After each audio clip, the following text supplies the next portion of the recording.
वेंकटेशाय। श्री वेंकटेश्वरा भक्ति चैनल पे कार्तिक मास के महात्म्य के बारे में सुन रहे सभी दर्शक भक्तगणों का सादर स्वागत। कार्तिक पुराण के माध्यम से आज हम जो जानने जा रहे हैं वो बहुत ही गूढ़ रहस्यमय विषय है। वेदों में, वेदांतों में, उपनिषदों में जो रहस्य हमें बताए गए हैं उन सबको समझा रहे हैं आज अंगीरस महर्षि। एक उद्भूत पुरुष उनके सामने आए और उन्होंने प्रश्न पूछे सभी मुनिगण से, और मुनिगणों ने प्रार्थना की अंगीरस महर्षि से इस प्रश्न का जवाब देने का, उत्तर देने के लिए। तो अंगीरस महर्षि कह रहे हैं ये जीव और परमात्मा ये दोनों अलग अलग नहीं होते, जीव ही परमात्मा होते हैं। लेकिन ये कैसे हमें समझ में आए? तो जिसे हम जीव कह रहे हैं, क्या वो जीव ये जानता है कि वो जीव है? वो नहीं जानता। जीव को ही मालूम नहीं कि वो जीव है। वो किस भ्रम में पड़ा हुआ है। वो मान रहा है कि उसका जो शरीर है वही जीव है, लेकिन शरीर अलग है, जीव अलग है। इस शरीर को चलाने वाला जो है वो जीव है। इसे कहते हैं चोदक शक्ति। चोदक माने आगे बढ़ाने वाली शक्ति। अगर ये जीव नहीं हो तो ये शव है। जब इसमें जीव आ जाएगा, कुछ मंगलकारी चोदक शक्ति होगी जिसको हम शिवम कहते हैं, तो ये जीव है। जब वो शिवम यहां से दूर हो जाएगा ये शव हो जाएगा। लेकिन हमारा भ्रम ऐसा रहता है कि दोनों एक हैं। देखिए, एक किसी घड़े में एक दीप रखा गया है। अंदर वो दीप रखने से ये घड़ा ऐसा लगता है कि घड़ा ही प्रकाश से शोभित है, लेकिन क्या उस घड़े में कोई प्रकाश की शक्ति है? कुछ भी नहीं। उसको प्रकाश कहां से मिल रहा है? जो उजियाला है वो उजियाला कहां से उसे मिल रही है? अंदर जो दिया है उस दिया से। लेकिन देखने वालों को ऐसा लगता है कि वो घड़ा ही इस प्रकार प्रकाश दे रहा है, लेकिन दोनों अलग अलग हैं। इसी प्रकार हमारा शरीर अलग है और हमारे शरीर के अंदर जो आत्मा है वो आत्मा अलग है। इसी आत्मा को हम कहते हैं जीव। तो इन दोनों में अंतर समझाने के लिए हमने दो शब्द बनाए, जीव आत्मा, परम आत्मा। तो भगवान का नाम हमने दिया है परम आत्मा, जीव का नाम दिया है जीव आत्मा। लेकिन दोनों में जो आत्मा है वो एक ही है, वही कारण शक्ति है, वही चोदक शक्ति है। उसी भगवान के अंश हैं हम सभी जीव। जब परमात्मा की संतान हम सब हैं, क्या हम में अलग अलग प्रकार के भेदभाव हो सकते हैं? कभी नहीं हो सकते। हम सब एक ही हैं। सिर्फ हम ही नहीं, वो भगवान भी एक ही हैं। लेकिन बीच में माने उस परमात्मा को इस जीवात्मा से मिलने में कुछ अड़ंगे हैं। वो क्या है? उसको हम कहते हैं माया। क्या माया है या नहीं? पता नहीं माया है या नहीं। क्या नहीं है? ना ना ना है। क्या है? नहीं नहीं नहीं है। तो अगर हाँ बोलेंगे तो नहीं बोलेंगे, नहीं बोलेंगे तो हाँ है बोलेंगे। तो ऐसी है माया।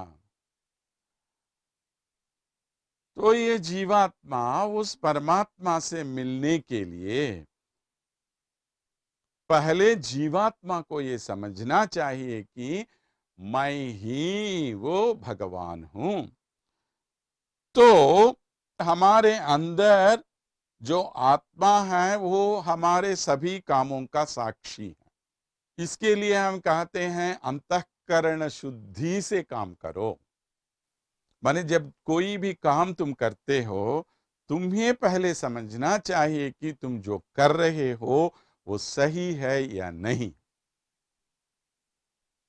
इसको कहते हैं अंतःकरण शुद्धि।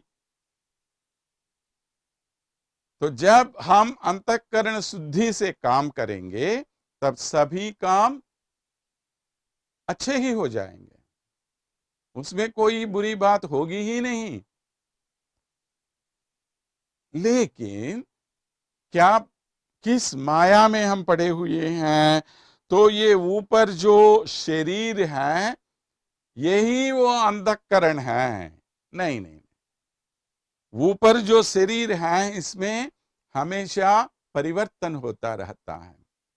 इसको हम कहते हैं विकार। 6 प्रकार के विकार हमें होते हैं। क्या है 6 प्रकार के? पहले पैदा होना, उसके बाद रहना, रहने के बाद बढ़ना, बढ़ने के बाद बदलना, बदलने के बाद क्षीण होना, क्षीण होने के बाद नाश होना। 6 लक्षण देखिए हर एक की जिंदगी में। हम तो कभी ना कभी तो पैदा हुए ना, हम मनाते हैं ना, आज मेरा जन्मदिन है, हैप्पी बर्थडे है, ये है वो है। माने तुम कभी किसी एक दिन पे पैदा हो गए हो, उसके पहले क्या तुम थे? नहीं थे। तो सिर्फ उसी दिन से तुम्हारा अस्तित्व इस दुनिया में है। देखिए मैंने कभी 1970 में अगर मैं पैदा हो गया तो मैं बोलता हूं 1970 के पहले क्या मैं था? नहीं था। तो जन्म से ही तुम्हारा अस्तित्व शुरू हो गया। तो जन्म होने के बाद तुम्हारा रहना या नहीं रहना, उसके बाद अगर तुम्हें प्राण हो तो तुम हो, अगर प्राण गया तो उसी दिन तुम भी गए। तुम रहोगे इस दुनिया में? नहीं ना। तो तुम्हारा अस्तित्व तभी से शुरू हो गया। तो क्या हो गया? उस समय तुम जैसे थे, क्या 10 साल के बाद 20 साल के बाद उसी रूप में हो तुम? नहीं। उस समय इतने छोटे थे हम, लेकिन अब बड़े हो गए। तो शरीर में क्या हो रही है? वृद्धि हो रही है, बढ़ रहा है। बढ़ने से क्या होता है? परिवर्तन हो जाता है। तो उस समय दाढ़ी मूंछ कुछ भी नहीं थे, अब तो दाढ़ी मूंछ सब आ गए। कुछ सालों के बाद अगर किसी बचपन के दोस्त से मिले या किसी मौसी से मिले तो मौसी क्या बोलती हैं हमसे? अरे बेटे, उस जमाने में तुम तो इतने छोटे थे, अब तो इतना बड़ा हो गए हैं, कितना बदल गए हो तुम। हर एक पूछते रहते हैं ना हमसे। तो ये बदलना हमारा विकार है। कुछ दिनों के बाद क्या होता है? धीरे धीरे इसमें क्षीणता होने लगती है, नाश होने लगता है। नाश तो बाद में। मैंने क्या होता है? जो शरीर अब तक हट्टा कट्टा है वो ढीला पड़ जाता है। आंखें अब तक जो तेज हैं नहीं देख पाओगे। जो आराम से खाते रहते हो खा नहीं पाओगे, है कि नहीं? ये सब तो धीरे धीरे होते ही रहते हैं ना। तो न खा सकते हो, न देख सकते हो, न सुन सकते हो, न चल सकते हो। एक एक काम होते रहते हैं। तो इन सब में क्या होता है? क्षीणता होने लगती है। और कुछ दिनों के बाद क्या हो गया? फलाना आदमी चल बसा, खत्म। एक एंड कार्ड आप पे ऊपर लगा गया है। उसके बाद कोई आपको याद करता ही नहीं। कौन याद करेगा? कुछ दिन तो सभी लोग याद करेंगे, वो आदमी था, वो अच्छा रहा, तो बस चल बसा चल बसा चल बसा। कितने दिन बोलेंगे? 1 साल, 2 साल, 10 साल, उसके बाद सभी लोग भूल जाएंगे। तो ये विकार होते हैं इस शरीर में, लेकिन अंदर जो आत्मा है, उस आत्मा के लिए कोई विकार नहीं होता। वो आत्मा कभी पैदा होने वाला नहीं है। तुम्हारे अंदर जो जीव है, उस जीव के लिए ना जन्म है ना मरण है। भगवान कहते हैं ना गीता में, वासांसि जीर्णानि यथा विहाय। जिस प्रकार हम पुराने कपड़े निकाल कर नए कपड़े पहनते हैं, उसी प्रकार आत्मा भी क्या करती हैं, ये पुराने शरीर को छोड़कर नए शरीर में चली जाती हैं। तो आत्मा के लिए कभी मरण ही नहीं है। आत्मा हमेशा के लिए रहने वाली है। क्यों? इस प्रकार हमेशा के लिए रहने वाला, इसको कहते हैं हम अंग्रेजी में ओमनी प्रेजेंस। क्या है ओमनी प्रेजेंस? सर्वत्र रहने वाला। आत्मा ऐसी है तो भगवान भी ऐसा है। तो इन दोनों में अंतर कहां से आ गया? कहां से आ गया कि आत्मा ये नहीं जानती कि मैं उसी भगवान का अंश हूं, उसी परमात्मा का अंश हूं। तो ये जीवात्मा जब अपने वश में होता है तो वही ब्रह्म होता है। माने जो भी अपनी आत्मा को अपने वश में रख सकता है, वो साक्षात परब्रह्म हो सकता है। तो परमात्मा सबका कारण होता है। कारण ज्ञान, कार्य ज्ञान कहते हैं हम। कारण माने जो मूल में है उसको कारण कहते हैं, और जो उस कारण से जो काम होते हैं उसको कार्य ज्ञान कहते हैं। तो कारण वही ब्रह्मा है, वही परब्रह्म है, और उसके कार्यों के रूप में हम सबके काम चलते रहते हैं। जब इस कारण के बारे में हम जान लेंगे तो ऑटोमेटिकली इन सभी कार्यों के बारे में हम जान लेंगे। इसके लिए कई प्रकार के उदाहरण हम दे सकते हैं। अगर हमने एक क्या है, लकड़ी के बारे में जानना है हमें, लकड़ी के जो लक्षण होते हैं, लकड़ी से आप एक कुर्सी बना लो, उसका भी वही लक्षण है। एक मेज बना लो, उसका भी वही लक्षण है। एक डाइनिंग टेबल बनाओ, उसका भी वही लक्षण है। तो जितनी सारी वस्तुएं आप उसी चीज से बनाते हैं, उनमें जो लक्षण होते हैं, वे लक्षण उसी लकड़ी के लक्षण जैसे हैं। इसी प्रकार जिस परमात्मा से हम सब आए हैं, हम सबके रूप अलग होते हैं।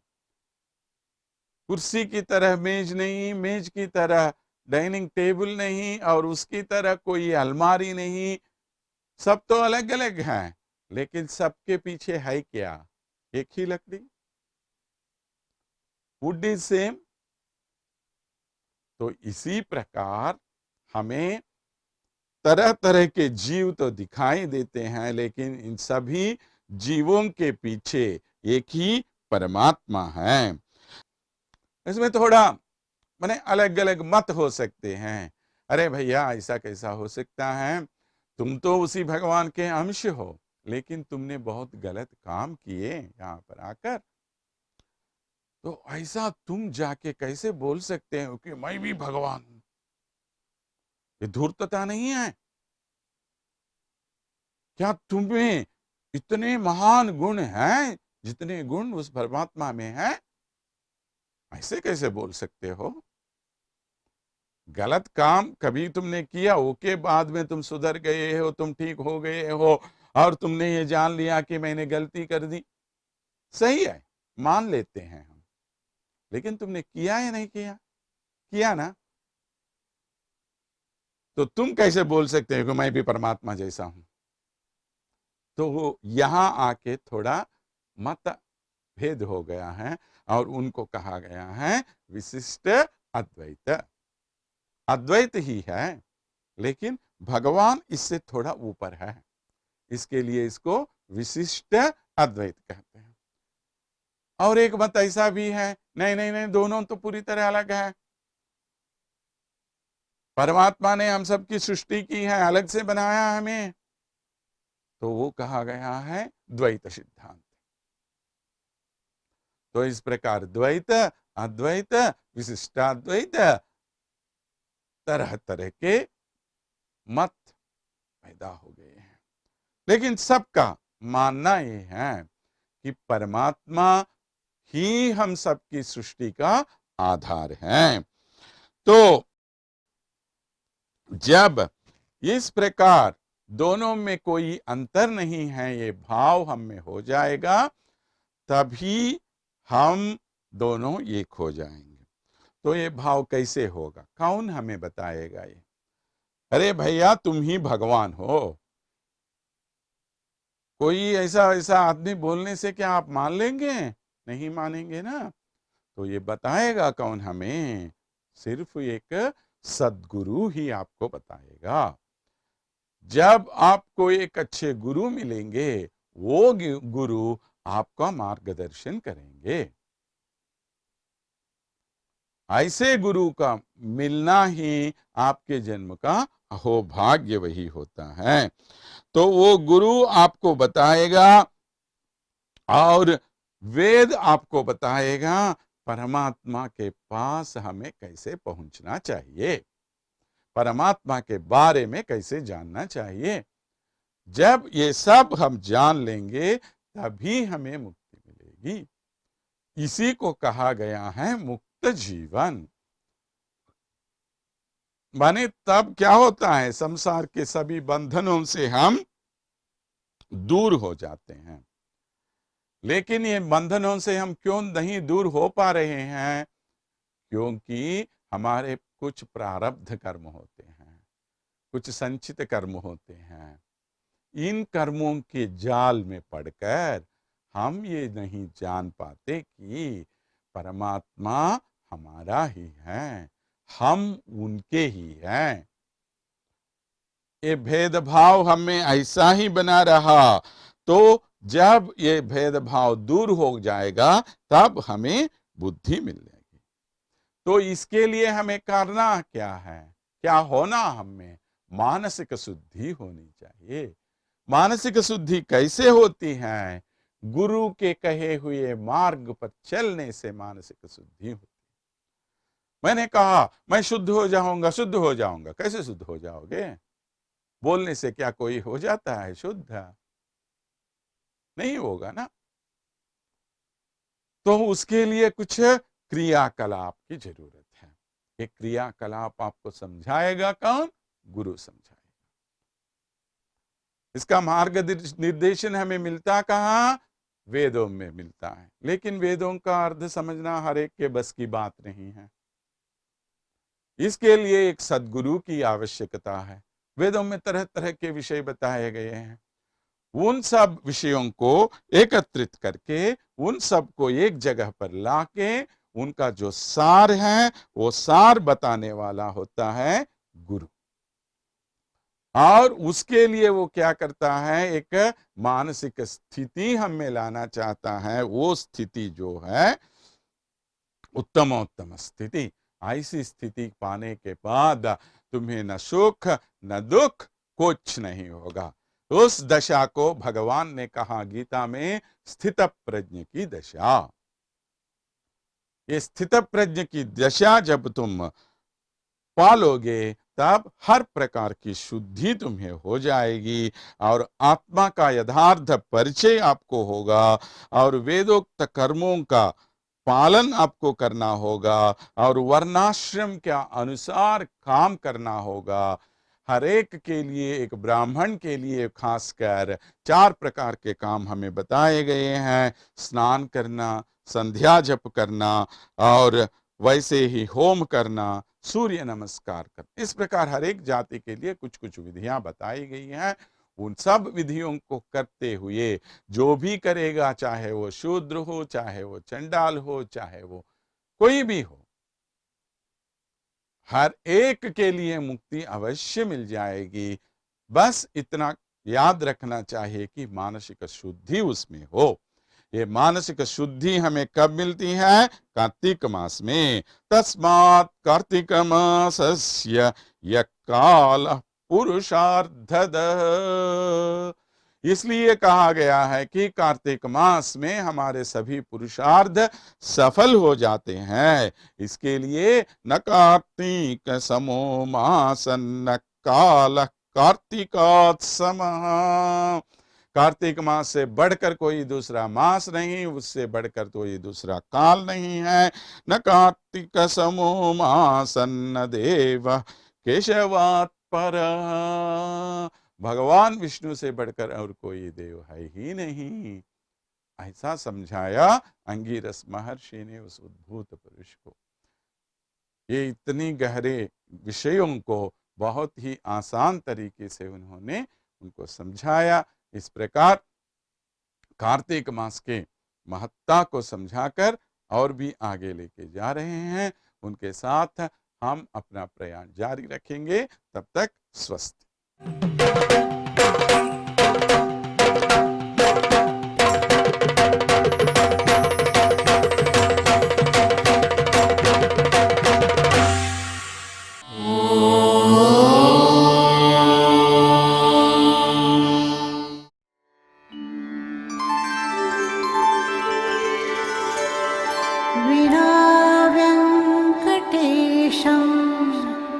ननाथो ननाथः सदा वेङ्कटेशं स्मरामि स्मरामि। हरे वेङ्कटेश प्रसीद प्रसीद। प्रियं वेङ्कटेश प्रयच्छ